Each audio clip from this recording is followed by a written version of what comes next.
Africa, a continent of diverse cultures, breathtaking landscapes, and a rich, often tumultuous history. From the vast Sahara Desert in the north to the lush rainforests of the Congo Basin, Africa's landscapes are as varied as its people. While European powers carved up much of Africa during the scramble for Africa, one nation stood defiant: Ethiopia. This ancient kingdom, with a history stretching back millennia, remained unconquered, a testament to the resilience and unwavering spirit of its people. Unlike many other African nations, Ethiopia had never experienced the yoke of colonial rule.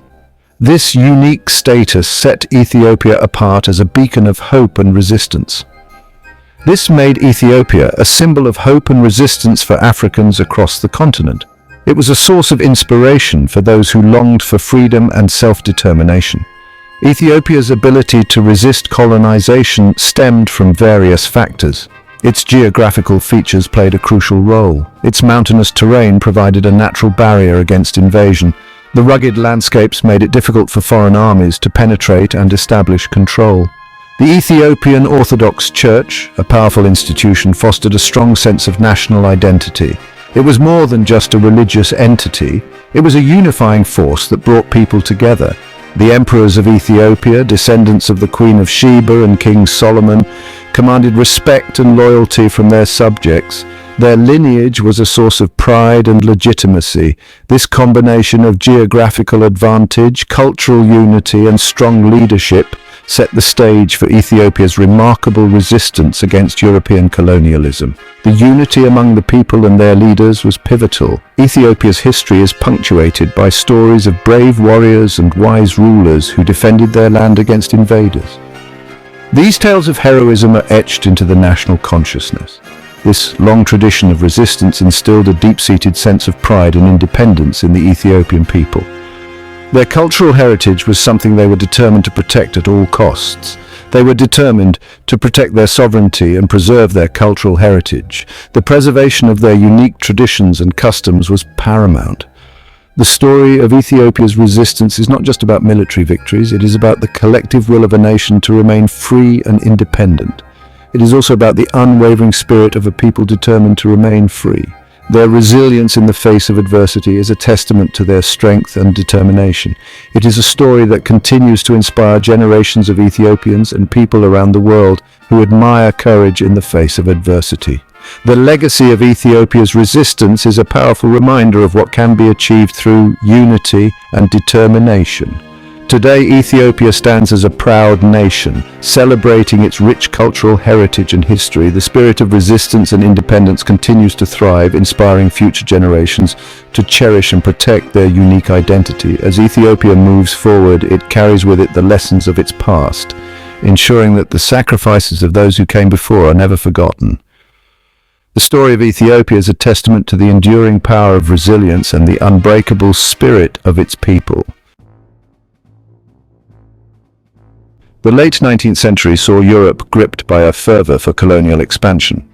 Italy, a relatively new nation eager to establish its place among the European powers, set its sights on Africa. Ethiopia, with its strategic location in the Horn of Africa and its perceived riches, became a prime target for Italian ambition. Italy's interest in Ethiopia was not new. As early as the 1870s, Italy had established a small colony in Eritrea, bordering Ethiopia to the north.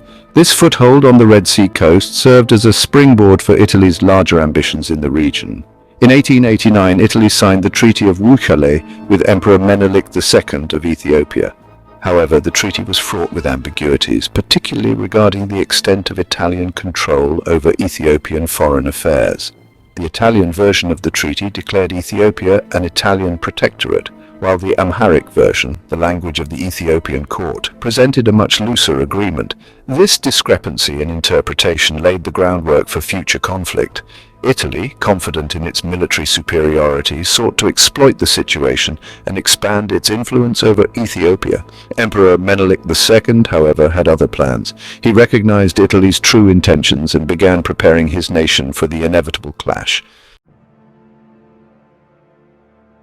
At the heart of Ethiopia's resistance stood Emperor Menelik II, a ruler of extraordinary vision and determination. His leadership would become the cornerstone of Ethiopia's fight against colonial aggression. Crowned emperor in 1889, Menelik II inherited a nation facing an imminent threat from a powerful European force. The Italian Empire, with its ambitions of expansion, had set its sights on Ethiopia, a land rich in history and culture. Recognizing the gravity of the situation, Menelik II embarked on a series of reforms to strengthen his kingdom and prepare for war.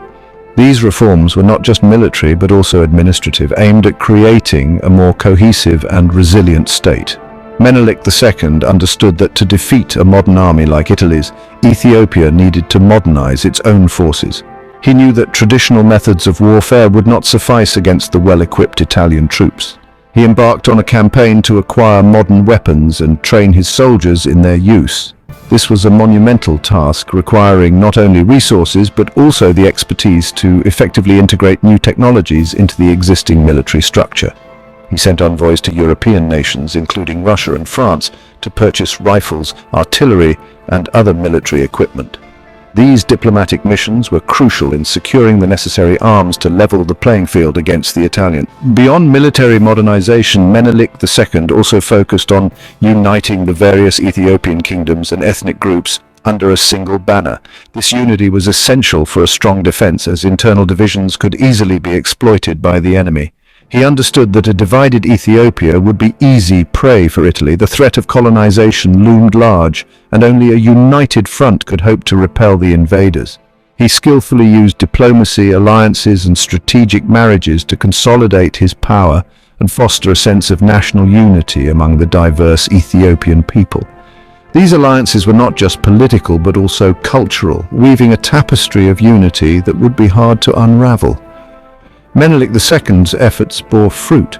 His vision and determination began to transform Ethiopia into a formidable force, capable of standing up to the colonial powers. By the early 1890s, Ethiopia possessed a modernized army equipped with the latest weaponry. This transformation was a testament to Menelik II's leadership and the resilience of the Ethiopian people. More importantly, the Ethiopian people, inspired by their emperor's leadership and determined to defend their homeland, were united as never before. This unity was the true strength of Ethiopia, a force that no external power could easily break. The stage was set for a confrontation that would determine the fate of Ethiopia and resonate throughout Africa and beyond. The upcoming battle was not just a fight for territory, but a struggle for the very soul of a nation, a defining moment in the history of African resistance against colonialism. In 1895, after years of mounting tension and diplomatic maneuvering, Italy launched its full-scale invasion of Ethiopia. This marked the beginning of a significant and brutal conflict that would test the resolve and strength of both nations. Italian forces, confident in their superior numbers and technology, marched into Ethiopian territory. They believed their modern military equipment and well-trained soldiers would easily overpower the Ethiopian resistance. The Ethiopians, however, were prepared to fight for every inch of their land. They had a deep sense of national pride and a strong desire to maintain their sovereignty and independence. They met the Italian advance with fierce resistance. The Ethiopian fighters, though less equipped, were highly motivated and used their intimate knowledge of the terrain to their advantage. The Battle of Adwa, which took place on March 1, 1896, near the town of Adwa in northern Ethiopia, was the culmination of this conflict. It was a decisive moment that would determine the fate of Ethiopia and its people. It was a battle that pitted a determined Ethiopian army against a confident Italian force. The stakes were incredibly high, and both sides knew that the outcome would have lasting implications.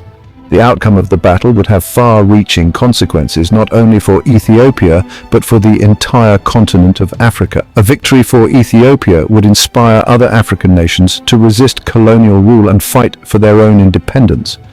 The Ethiopian army, numbering over 100,000 strong, was a diverse force. It comprised soldiers from various parts of the empire, each bringing their unique skills and tactics to the battlefield. This diversity was a significant strength, allowing the Ethiopian forces to adapt and respond to the challenges posed by the Italian invaders. It comprised soldiers from various parts of the empire, each bringing their unique skills and tactics to the battlefield. The unity and coordination among these diverse groups were crucial in mounting an effective defense against the Italian forces. The Ethiopian cavalry, renowned for its speed and maneuverability, played a crucial role in harassing the Italian flanks and disrupting their formations. Their ability to move swiftly across the rugged terrain gave them a significant tactical advantage. The Italian army, though smaller in number, boasted superior firepower. They were armed with modern rifles, machine guns, and artillery, giving them a considerable technological advantage. However, this advantage was not enough to guarantee victory. They were armed with modern rifles, machine guns, and artillery, giving them a considerable technological advantage. Despite this, the Italians faced significant challenges in deploying their advanced weaponry effectively in the difficult terrain. However, the Italians had underestimated the terrain and the determination of their Ethiopian adversaries. The rugged landscape of Ethiopia, with its highlands and valleys, posed significant logistical challenges for the Italian forces. The rugged Ethiopian highlands proved to be a formidable obstacle for the Italian army, slowing their advance and limiting their ability to effectively deploy their superior weaponry. The difficult terrain, combined with the fierce resistance from the Ethiopian fighters, ultimately led to the Italian defeat at the Battle of Adwa.